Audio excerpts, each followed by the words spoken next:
Kadegaon police विधानसभेच्या पार्श्वभूमीवर जनमताचा कौल संग्रामसिंह देशमुख यांच्या बाजूला दिसतो. तुम्हाला काय काय काय वाटतं?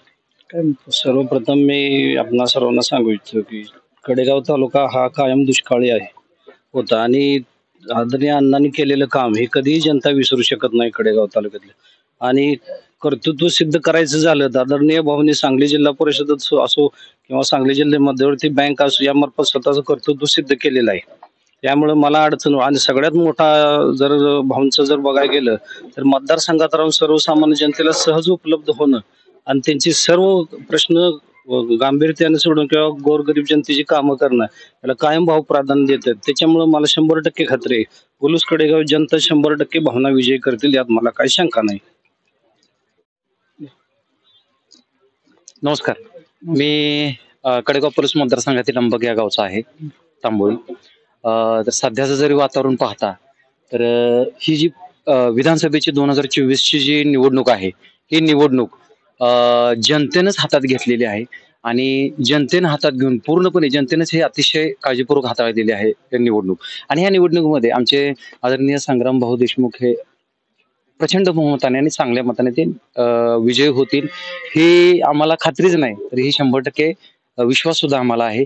कारण संग्राम भाऊंचं सगळ्यात महत्वाचं म्हणजे नेहमी मतदारसंघामध्ये उपलब्ध असणं, जनतेची सेवा करणं आणि सगळ्यात महत्वाचं त्यांचं सगळ्यात मोठा विशेष म्हणजे काय तर एखाद्या जनतेचा एखादा बाबांनो एखादी जनता त्यांच्या जवळ आली तर काम करताना ते कधीही तो कुठल्या पक्षाचा आहे तो काय आहे हे कधीही ते बघत नाही. सगळ्यात महत्वाचं म्हणजे एखाद्या माणसाची अडचण आहे ना, ते माणसाची अडचण दूर करणं हे संग्राम भाऊचं सगळ्यात मोठं विशेष आहे. आणि अशा त्यांनी मतदारसंघातील बऱ्याच लोकांच्या अडचणी दूर केलेत. आणि सध्याचं जरी आपण पाहता रिपोर्ट, संग्राम भाऊ देशमुख हे 100 नव्हे 101% प्रचंड बहुमताने विजयी होतील आणि होणार 100% ते.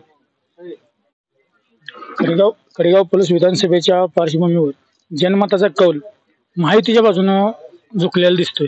काय तुम्हाला वाटतं? आता सर्वसामान्य आता आम्ही बघतोय 10-15 दिवस झाले, सर्वसामान्य लोकांचा कौल हा महायुतीच्या बाजूनच आहे. त्यामुळे काय अडचण नाही, संग्रामभाऊ चांगल्या मताने निवडून येतील. विधानसभेच्या पार्श्वभूमीवर निकाल हा महायुतीच्या बाजूनं झुकलेला दिसतो. काय वाटतंय तुम्हाला?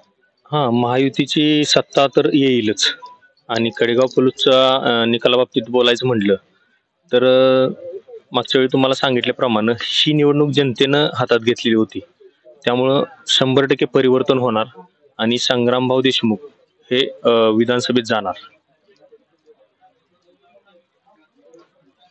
आम्ही उद्याचा निकाल आमच्या बाजून लागेल असं आम्हाला पूर्ण खात्री आहे.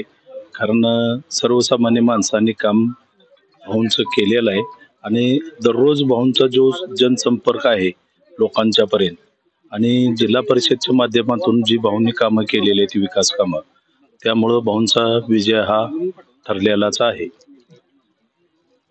भाऊंचा दांडगा जनसंपर्क व काम करण्याची पद्धत, त्यांनी कधीही कुठला पक्ष पाहिलेला नाही. राजकारण न पाहता येईल त्या व्यक्तीचं काम आणि कायमस्वरूपी उपलब्ध होणे, लोकांचं प्रश्न सोडवणे, फोन उचलणे, ह्या गोष्टी रोज भेटणे, ह्या ज्या गोष्टीचं रिपीट आहे त्या कामाच्या ख्यातीवरती 100% आपला कडेगाव मतदार संघ परिवर्तनाची लाट सर्वसामान्य त्यात महायुतीत व भावनी केलेल्या जिल्हा सर्वसामान्यवरती परिवर्तन झालेलं आहे.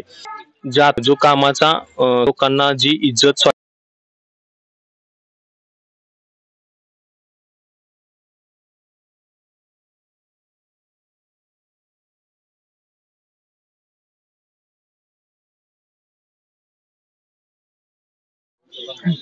तर एकंदरीत अशी परिस्थिती आहे पलूस तालुक्यात आणि कडेगाव तालुक्यात. जर लोकांचा अंदाज घेतला तर 1995ची पुनरावृत्ती व्हायचं चिन्ह आहे आणि सर्व तरुण वर्ग असेल, वयस्कर लोक असतील, सगळ्यांच्या तोंडात एक येते की संग्रामभाऊ आमदार निश्चित होणार असं एक चित्र आहे.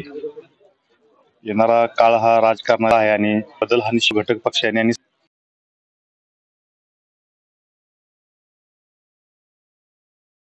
पोलीस विधानसभेच्या पार्श्वभूमीवर आज आपल्या बाजूनं जनतेचा कौल पाहायला मिळतोय.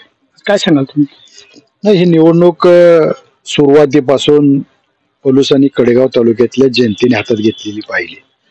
प्रचंड रोष, उद्रेक, फसवणुकीचा आजपर्यंतचा असलेला राजकीय काँग्रेसवाल्यांची वाटचाल, या सगळ्या गोष्टी जनतेच्या लक्षात आल्या होत्या आणि जनतेने ठरवलं होतं की ह्यावेळी ते ह्या ठिकाणी परिवर्तन करायचं.